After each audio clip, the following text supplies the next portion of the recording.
بات یہ چل رہی تھی کہ تکبیر تحریمہ میں بھی 3 چیزوں کی رعایت کرنی چاہیے۔ رعایت کیا ہے کہ پہلی چیز لفظ کا صحیح ہونا۔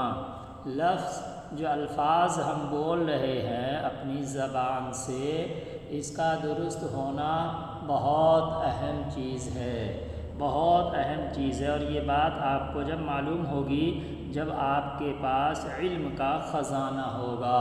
علم آپ کو یہ بتائے گا کہ ہمیں اللہ کیسے بولنا ہے، الحمد کیسے بولنا ہے، چھوٹی ہا اور بڑی ہا میں فرق کیسے کرنا ہے، تو جو لفظ ہم بول رہے ہیں وہ صحیح ہو۔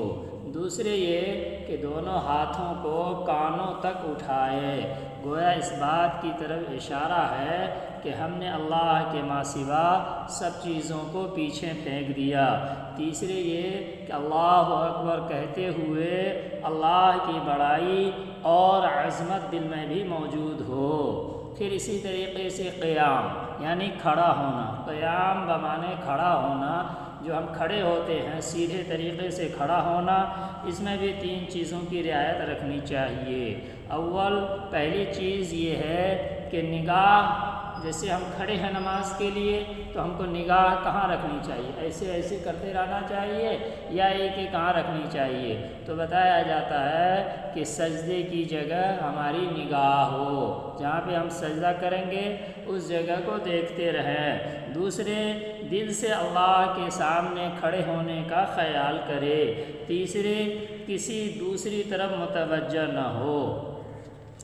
اسی طریقے سے جب ہم دھیان لگا کر کے اللہ کو سامنے سمجھ کر کے ہم نماز پڑھیں گے تو ظاہر سی بات ہے کہ ہماری نماز کے اندر خشوع خضوع للہیت اخلاص پیدا ہوگی۔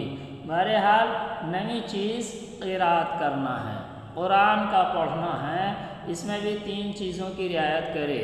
پہلی چیز اس میں بھی 3 چیزوں کی رعایت کرے اور صحیح ترتیل سے پڑھے۔ صحیح ترتیل سے پڑھنے کے مطلب جو یہ ہے کہ ہم جو قرآن پڑھ رہے ہیں یہ قرآن پڑھ رہے ہیں یا کچھ اور پڑھ رہے ہیں، یا علمون تعلمون، یہاں کا نعبد وہاں کا نستعین سے کام نہیں چلنے والا ہے۔ اس لیے قرآن کو قرآن کے طریقے سے پڑھنا ہے اور صحیح طریقے سے پڑھنا ہے۔ دوسرے یہ کہ اس کے معنی پر غور کرنا، یہ بہت اہم چیز ہے کہ اس کے معنی پر غور کرنا۔ تیسرے، جو پڑھے اس پر عمل کرے۔